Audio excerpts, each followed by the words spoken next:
Hey, what's going on, guys? Got another at-home workout here for you, and let's get into it. So, first 3 exercises. Again, you're going to work for 15 minutes, getting through as many rounds as you can. Okay, first exercise you're going to have is going to be an RDL. So, for an RDL, right, grabbing on to your kettlebell, okay, feet about, shoulder width apart, right, soft knees, and you're going to work on pushing your hips back behind you. Coming up, trying to squeeze your glutes. Again, really squeeze under those armpits, okay? We don't want this kettlebell to reach out in front of you as you go down, right? So squeeze under the armpits, make sure it tracks between your feet. Come back up, squeeze your glutes, okay? So you'll do 10 to 15 reps there. If you have worked into kettlebell swings, you can work in a kettlebell swing. So, right, grabbing on to the kettlebell, you'll start with it out in front of you, okay, similar position to an RDL.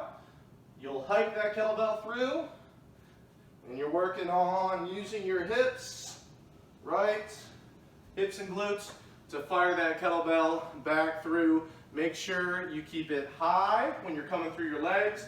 You don't want to be reaching all the way down here, right? So we're not reaching down here. Like so. You want to keep it high the whole time when you come through your legs. Okay, so again, only work into swings if you don't have any sort of back issues, and if you are familiar with them and have worked with them before, again, those will be 10 to 15 reps as well, just like RDLs. So we've got kettlebell swings. Next, you're going to have anti-rotation walkouts.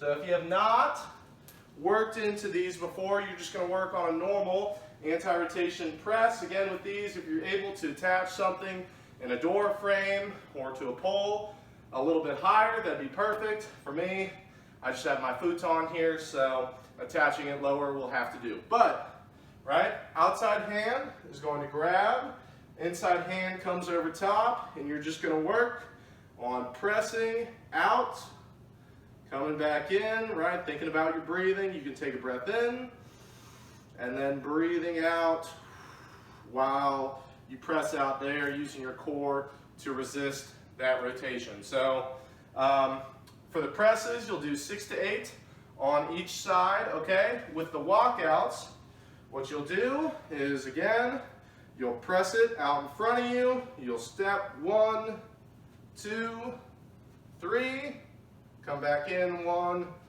2, 3. You're trying to keep your hands, keep that band in the midline of your body the whole time. You'll do 3 steps out, 3 steps back in, 3 on one side, switch it 3 on the other side, okay? So presses or walkouts, make sure you hit both sides with that one.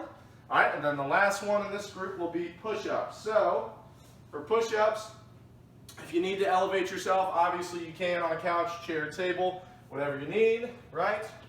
But you're going to work on lining up your hands and your shoulders, working yourself straight down, and then pressing all the way away, right? We're not going to finish short. You're trying to press all the way as much as you can. Obviously, if you need to, you can do these on the floor as well, and everything stays the same, right? So work your chest down, press all the way away each time, okay? So that's that. If you need a little extra challenge, what you can do is elevate one hand at a time using something. So I'll use my books that I have here, but what you'll do, you'll start out on one side, elevating that side, okay? You'll do 6 to 8 on the one side, and then switch it, and you'll knock out 6 to 8 on the other side, okay? So that's how you'll do it. If you're elevating each hand one at a time, if you're doing normal push-ups, you will do 10 to 12 of those. So RDLs, walkouts or anti-rotation presses, and push-ups, 15 minutes of those 3. Alrighty guys, so next 3 exercises you got. Again, you're going to be working through for 15 minutes. Next one is going to be a dumbbell pullover. So you can use a dumbbell or a kettlebell or anything you have that's a little bit lighter, but preferably you're going to want to use lighter weight, okay? And you're going to work, right, with your legs up in the air. You're going to hold on to your weight, okay? If you're using a dumbbell, you're going to hold it by the bell part, like so. Okay, you're going to work on reaching up, taking a breath in, and then breathing out, and controlling that weight down the whole time, and then bringing it back up. So again, control it down, keep your lower back smashed into the floor, come back up, okay? So if you're able to work all the way down to the floor with your arms, please try to do so. If you're unable to, if your lower back's coming up off the ground or if it bothers your shoulders, just work down to wherever you're comfortable, bring it back up. Almost like a reverse dead bug there with that one. So pullovers, you'll do 8 to 10 reps of those, okay? After that, you're going to have a rear foot elevated split squat. So if you have not worked into elevating your feet at all with a split squat, or you're unable to split squat with at least 20 to 30 pounds yet, then just work into normal split squats. So again, 1 foot forward, 1 foot back. Show you back here, 1 foot forward, 1 foot back, working straight down, driving off that front leg, okay? So split squats there. Rear foot elevated, so you can elevate your foot, back foot on something, right? Starting out something a little bit shorter at first is going to be best. Again, I'm using these books, and you're just going to work yourself down, come back up. I'll actually scoot back a little bit there. But again, working straight down, coming back up, like so. Front leg does majority of the work. Both of those feel good. Then you can work into a Bulgarian split squat. So elevating your back leg up on something like a couch or a table. The only difference between this and a normal rear foot elevated split squat is it's going to be higher up, right? So with this one, back foot's going to go up, and you're going to work straight down. If you're able to get your knee down to the ground, perfect. If not, work down to wherever you're comfortable. Drive back up through that front leg, okay? So regardless of where you're at with split squats, you're going to do 8 to 10 on each side there. And then the last one is going to be some more seated face pulls.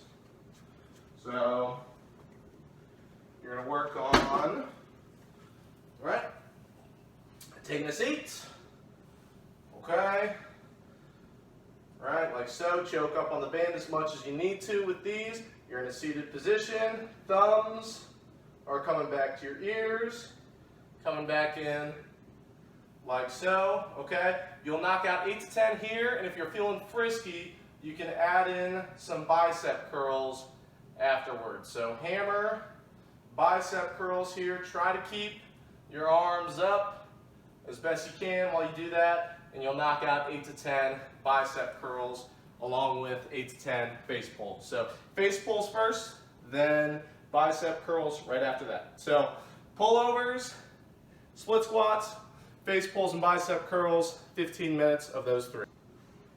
Alrighty guys, the finisher for your workout today is going to be Tabata squats, okay? So working in 4 to 6 minutes of these, okay? So that would be anywhere from 8 to 12 rounds of 20 seconds of work, 10 seconds of rest. So in those 20 seconds of work, you're working on good squats. Work yourself down to wherever you're comfortable with that. Trying to get as many as you can in 20 seconds, rest 10 seconds, and then you will go again with that. You can always add some weight if you need to as well. So Tabata squats, and that'll finish off your workout. Good luck.